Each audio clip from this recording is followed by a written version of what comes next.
Hello, and welcome back to my channel.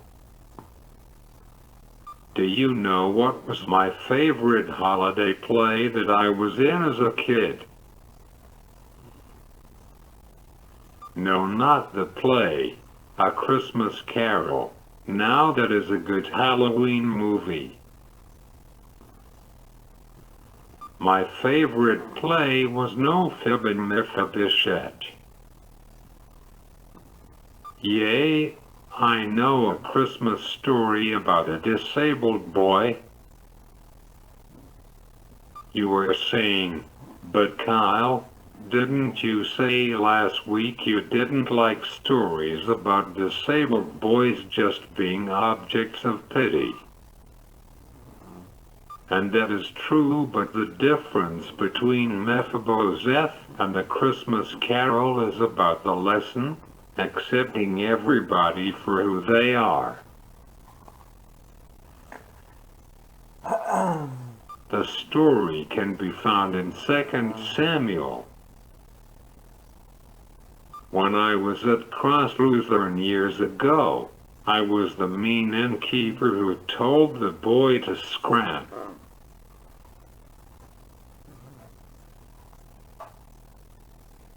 Think about it.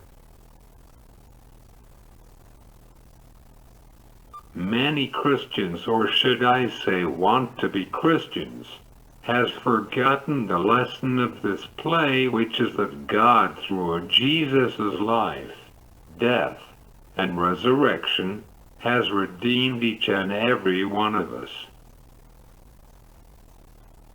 Each and every one of us, whether we are LGBT, disabled, young or old, are welcome in His name. And we don't need to prove ourselves. We don't need to prove that we are worthy. Unfortunately, the church and other Christian organizations has forgotten this lesson.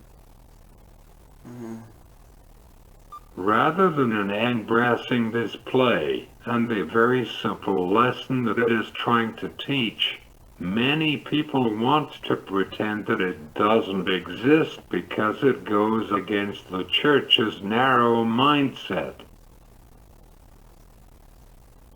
But the difference is that we know what happens. Just like the shepherds, who didn't want to help this poor boy because they think he would be a burden. The church does not want to embrace equality because they think that it would be more of a burden than helpful to God's overall plan.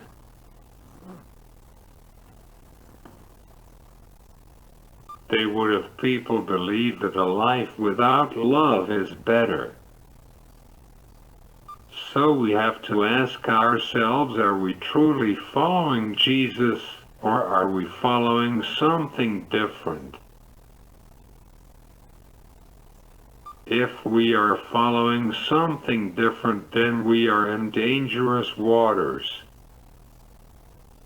We dilute the sacrifice that is Jesus, and believe me, I've seen the peril with this.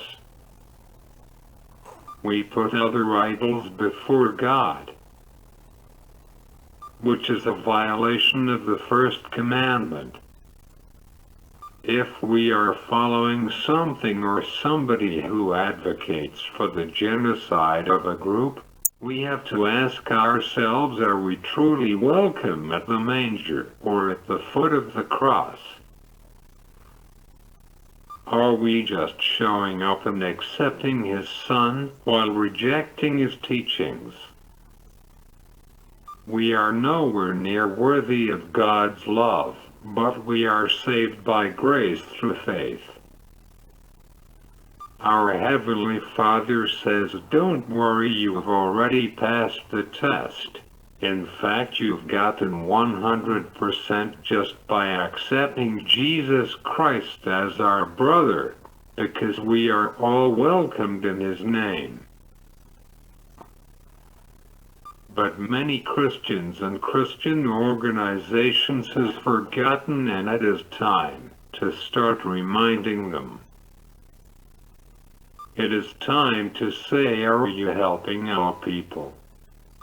Or are you using God to discriminate?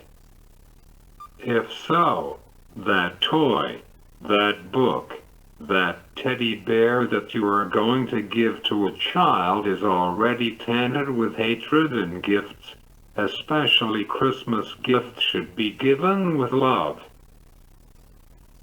When your heart is blackened with bigotry and discrimination, celebrating the Christ Mass is pointless. Kneeling and taking Holy Communion is pointless, because if Jesus was the innkeeper, and we were begging for a slice of bread, he would invite us to his table, no questions asked. So why are you going to reject somebody, then kneel at the altar and take communion knowing that you are doing the work of Satan? We already passed God's test. So instead of proving again and again that you are worthy of God's love, you should be focusing only making the gospel real. You should reject anyone or anything that stands in the way of equality. Because as Christians we are called by God to fight for equal rights. Why do you think I reject the idea that I am going to be this idea of quote-unquote normal in heaven? Because everyone is welcomed in his name, and my disability is a huge part of who I am. My disabilities makes me me.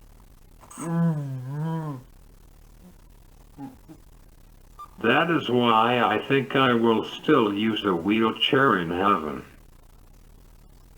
In conclusion, we need to remember the teachings of this play need to be taught to everybody, young or old.